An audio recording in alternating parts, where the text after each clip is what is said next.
Andrew Torres, and I was a helicopter reporter and cameraman for WNBC in New York. Let's check in with Andrew Torres in Chopper 4. Andrew? Yeah, Linda, the fire started just before 4 o'clock. Linda, this is now a 5-alarm fire in a 2.5-story brick mansion.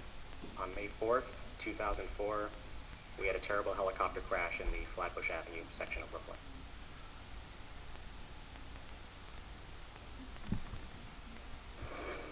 We were hovering over a shooting in the Flatbush section of Brooklyn, me and Russ, my pilot, and we also had a pilot training who was in the back seat, and all the other news helicopters were there too. All of a sudden, the helicopter loses control and just starts shaking violently, and a light goes on the panel, which means something's wrong, and a siren.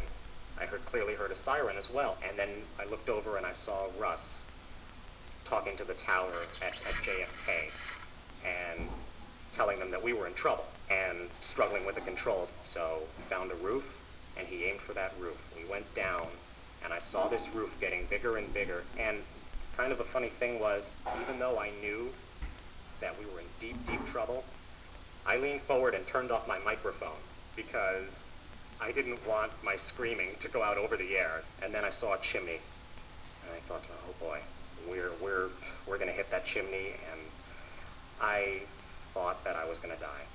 We busted through the chimney, we did a somersault, and landed on the roof of a shorter building next door in a complete wreck. At that point, I was blacked out.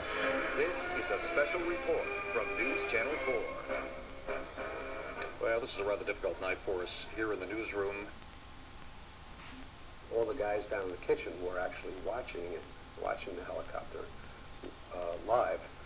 They started to recognize some of the area that was close to the firehouse. And within a minute, we received a call from the dispatcher. My friend Shannon, who flies for Channel 7, she told me that she and her pilot, Paul, were just silent in their helicopter. They thought we were dead in that wreckage. Well, my worst fears were that we were going to find people dead inside the helicopter. And then I stepped out. And I just sort of stood with my hand on my hip, which I still get teased about. And Shannon said, "There he is! There he is! He's alive!" And I walked over to the roof and started waving my arm, presumably to signal for help. And Shannon said to her pilot, "Oh, please don't let him walk off the roof. That would be terrible if he survived that crash and then walked off the roof." When we first got up on the roof, we looked in the cockpit. We were amazed that nobody was in there. On the front of the building, on the roof, we saw 3 people sitting down with their heads between their knees. They were sitting on the roof as if nothing happened. You know, there's something wrong with this picture. When we got the three people off the roof, the only person that needed assistance was the pilot. Andrew and the other occupant were able to walk off the roof and onto the tower ladder on their own strength. I don't remember that.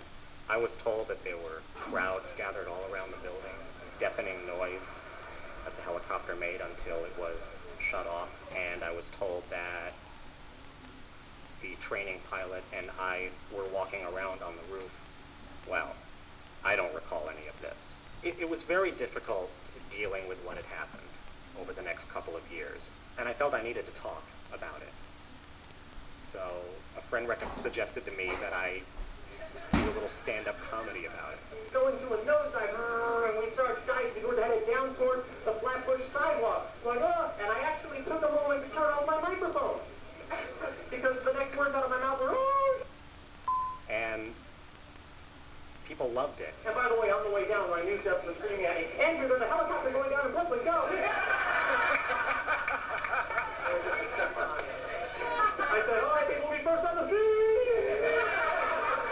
I always find that if you can bring yourself to laugh about it, then it's much easier to deal. Whenever I see a helicopter report on TV, I think of what happened to me, what I went through. I just pray to God that they never have to go through it.